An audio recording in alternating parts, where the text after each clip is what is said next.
So, talking about slumps and what to read when you're in a slump and how to break a slump, all that stuff yesterday got me thinking about my biggest slump, my worst slump to date.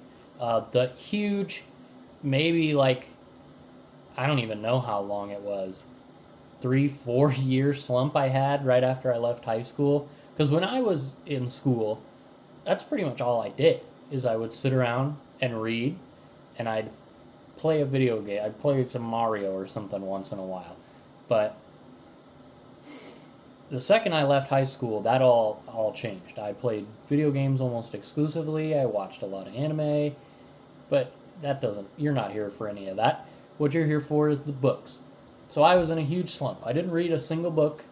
I read manga, I read visual novels, but a real actual book that was 85% words and way less pictures?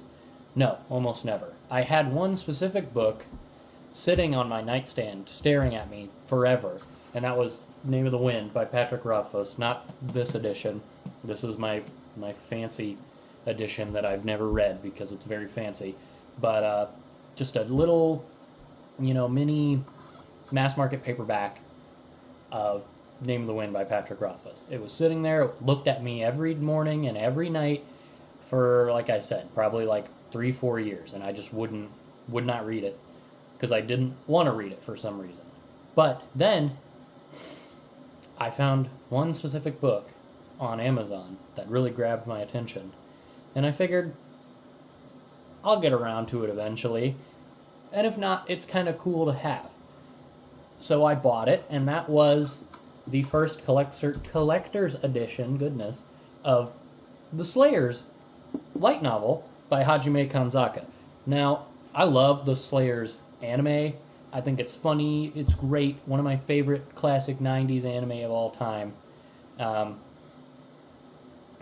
And I'd never read a light novel up to this point. Like I said, I'd read a lot of manga, but I'd never read a light novel before. I always kind of assumed they would suck. But I figured I really like Slayers, and I know there's some major differences, not really in the first book, but in the ones after. But there are some major differences between the light novel and the anime. So I figured, okay, I'll buy it, I'll try it, I'll see. And slowly, little bits at a time, kind of just pecking at it, I did read this whole book. Now, this is not a horribly long book. It's, again, be better than me. Do your research before you're in front of the camera. But it's 398 pages. 398 pages. And technically, it's 3 books in one, because it's the first 3 volumes of Slayers. So, 3 books, 398 pages altogether.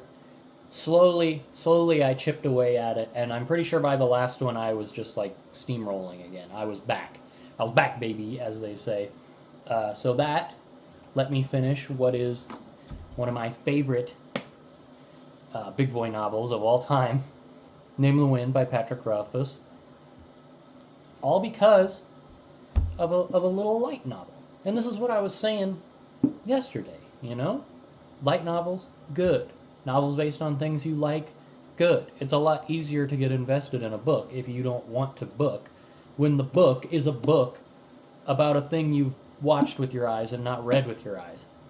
So yeah, just a little, what's the word? I read a lot, but my English is bad. First-hand account that my advice is coming from something other than my butt crack. So thank you for listening to this incredibly short, incredibly pointless ramble. Read the Slayers light novel.